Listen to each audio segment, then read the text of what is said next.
এটা হলো আমাদের কারিপাতা গাছ।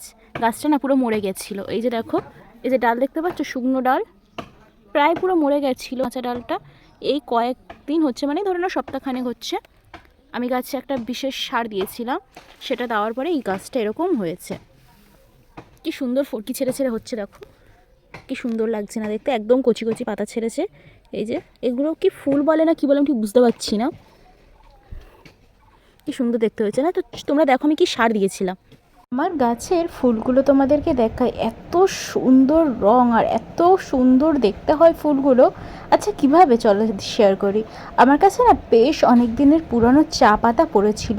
তোমাদের কাছে যদি এরকম পুরানো চা পাতা পড়ে থাকে তাহলে তোমরা ব্যবহার করতে পারো, বা দৈনিক চা খাও সেই চা পাতাটাকে, মানে রান্না করা চা পাতাটাকেও ছেঁকে স্টোর করে রাখতে পারো, মানে জমিয়ে রাখতে পারো। আমার কাছে তো ছিল পুরানো চা পাতা, এই চা পাতাটা বেশ অনেকই পুরানো। আমি আর না খেয়ে ভাবলাম ভালো করে সার বানিয়ে গাছেতে দেওয়া যাক। প্রায় আমি 2 সপ্তাহ মতো এই যে চা পাতাটাকে জলেতে ভিজিয়ে রেখে দিয়েছিলাম ভালো সার হওয়ার জন্য। সেই পাতাটাকেই এবার আমি গাছের গোড়াতে ছড়িয়ে ছড়িয়ে দেব।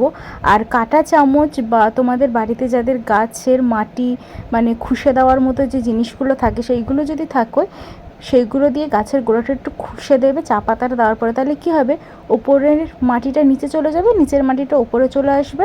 এইভাবে করার পরে কী হবে, ভালো করে চা পাতার যে সারটা গাছেতে ঢুকে যাবে আর কি।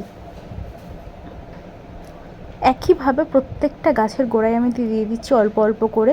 অনেকটা পরিমাণে চা পাতা ছিল আমার কাছে। আর গাছের গোড়াতে সবজির খোসাও দেয় আমার মা। রান্না করা দৈনিক সবজির খোসা, ফলের খোসা রেখে দেয়। প্রায় 3-4 দিন পরে বা 1 সপ্তাহ পরে সেটাকে গাছের গোড়ায় দিয়ে দেয়। আমি প্রত্যেকটা গাছের গোড়াতেই দিয়ে দিচ্ছি।